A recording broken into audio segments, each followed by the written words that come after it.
弟兄姊妹平安，今天是2026年的8月13号。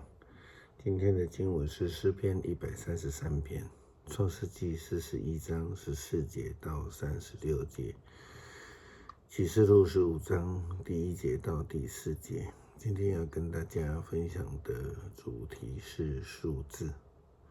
圣经里面充满了数字的意义。1代表了独一真神，3有完全的意义，10代表完全的责任，比如说有十诫啊、11奉献啊。12指的是以色列的12支族以及12使徒们。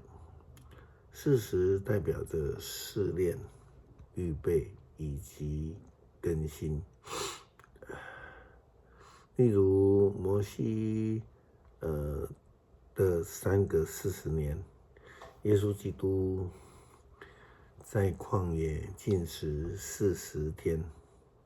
1000代表禧年，7代表神圣以及安息，也代表7个外邦的国家。其实希伯来文本身就是一个数字的文字，每一个字都有自己的编数，但是数字所代表的意义并不是那种绝对性的，或是让人去追求的。有基督徒很喜欢迷信数字，所以买车子车牌一定要买7，这都是违背了圣经的原则。重要的是上帝如何的透过这些数字要来启示我们。创世纪41章14节到36节，法老王的梦境没有人能够解。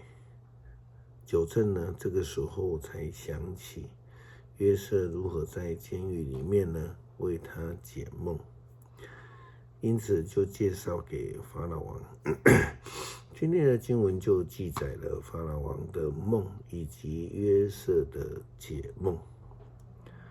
王派人召约瑟来，他们连忙带他出狱，他修了帘，换了衣服来到王的面前。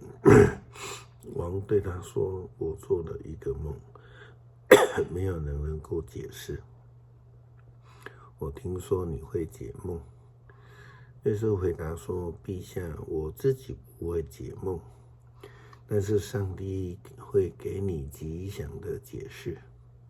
王说，我梦见自己站在尼罗河畔，有7头又肥又壮的母牛从河里上来，在岸边吃草。接着又有7头又瘦又弱的母牛上来，是我在埃及从来没有看过的瘦牛。这些又瘦又弱的牛把那7头肥壮的牛吃掉了，但却仍然是那么的瘦弱，看不出他们吞下了肥壮的牛。这时我醒了，我又做了一个梦，我梦见有一颗麦茎长的7个又饱又成熟的麦穗，接着又长出7个枯瘦被东风吹焦了的麦穗。这些焦瘦的麦穗把那7个饱满的麦穗吞了下去。我把这些梦告诉巫师，可是没有人能够替我解梦。约瑟对王说，其实这2个梦可以当作一个梦来解释，有相同的意义。上帝已经把自己要做的事预先告诉了陛下了。那7头肥壮的母牛代表7年，那7个饱满的麦穗也代表7年。这2个梦有相同的意思。接下来的那7头瘦弱的母牛和7个枯瘦被东风吹焦了的麦穗，代表7个荒年。就像刚刚奉告陛下的，上帝已经把自己要做的事预先指示陛下了。埃及全境将有7个前所未见的丰年，接着7个荒年，饥荒将毁坏埃及全地，使人忘记从前有过丰年。饥荒严重的使人再也记不得从前的丰年。陛下重复做了2个梦，这表示上帝决意在不久的将来实现他的计划。因此，我建议陛下启用有智慧的、有远见的人，派他管理国政，并指派其他官员在7个丰年的期间征收全国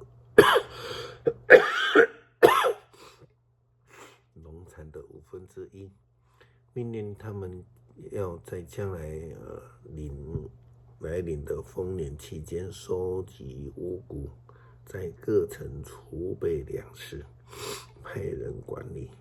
在接踵而来的7个荒年期间，这些囤粮可以供应全国人民，使人民不至于饿死。在法老王的梦中有不同的意义，有7个丰年，有7个饥荒年。但是约瑟就非常清楚的明白那是上帝的启示，并且告诉了法老王。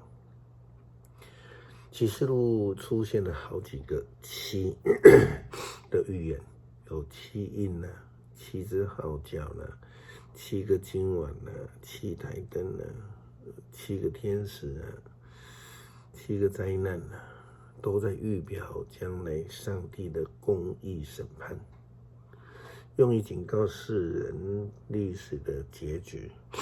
启示录15章第1节到第4节，我又看见天上有另外一个神秘的景象，又大又奇，有7个天使掌管最后的7种灾难，因为上帝要在这些灾难中贯彻他的愤怒。